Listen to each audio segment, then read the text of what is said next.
दोस्तों, मैं हूं अनिकेत और आप सबका बहुत स्वागत है हमारे YouTube चैनल अनिकेत टेक पर।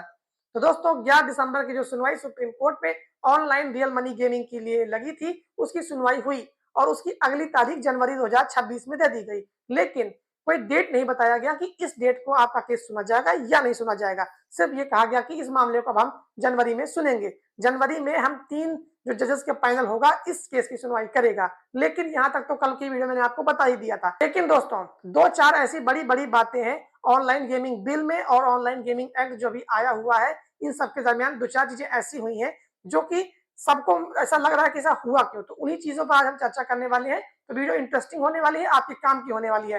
तो वीडियो को बहुत ध्यान से अंत तक देखिएगा। तो दोस्तों सबसे बड़ी और अहम ये बात कि जैसे इस मामले की सुनवाई सुप्रीम कोर्ट में हो रही थी, तो अभी तक ये हो रहा था कि एक-एक हफ्ते का गैप दिया जा रहा था तारीखों में। लेकिन ये पहली बार हुआ है कि डायरेक्ट 1 महीना इस केस को आगे बढ़ा दिया गया और सबसे बड़ी बात कि तारीख नहीं दी गई, केवल 1 महीना दिया गया कि जनवरी में हम इस केस को 3 पे जो हमारे जजेस का पैनल होगा, वो इसमें सुनवाई करेगा। लेकिन कब करेगा, ये नहीं बताया गया, सिर्फ जनवरी बता दिया गया। दूसरी बड़ी चीज़ ये कि जैसे सरकार ने ऑनलाइन गेमिंग एक्ट 2025 को पास कर दिया है, राष्ट्रपति जी के हस्ताक्षर हो गया, सारा प्रोसीजर हो गया है। लेकिन सरकार इसको लागू क्यों नहीं कर रही है? क्यों इसको अभी तक रोक कर रखा गया है? क्या 2026 में इसको लागू किया जाएगा या फिर जनवरी में लागू किया जाएगा?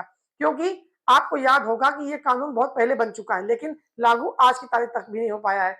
और एक बड़ी बात जो कि समझ से थोड़ा बाहर हो जाती है कि अगर अभी से बिल लागू नहीं हुआ है, तो पेमेंट गेटवे पहले क्यों बंद हो गए हैं? क्योंकि टाइमिंग को लेकर भी सवाल उठता है, क्योंकि अगर अगर अभी बिल लागू नहीं हुआ है, कोई चीज़ का फैसला नहीं हुआ है, तो पेमेंट गेटवेज़ क्यों बंद कर दिए गए? क्योंकि पेमेंट गेटवे बंद हो जाने से जितने भी पेड कॉन्टेस्ट कराने वाले फैंटेसी ऐप थे, चाहे ड्रीम 11 हो, माई 11 सर्कल, एमपीएल, कोई भी हो, उनका जो है ना तो आप डिपॉज़िट कर सकते हैं, ना तो विथड्रॉल कर सकते हैं। जिसकी वजह से उनका जो बिज़नेस है, वो 90% प्लस जाकर के कहीं न कहीं बंद हो चुका है। तो इस चीज़ के बारे में जब ये कंपनियाँ कोर्ट में कह रही थी कि हमें इतना लॉस हो रहा है, तो उनको वहाँ से राहत भी नहीं दी गई। ना तो इन कंपनीज़ को थोड़ा-सा राहत दिया गया कि जब तक आपका केस चल रहा है, आप जो है पेमेंट गेटवे का इनका सपोर्ट दिया जाए ताकि ये अपना जो आगे बिज़नेस है उसको चला सकें, लेकिन ये भी बंद कर दिया गया।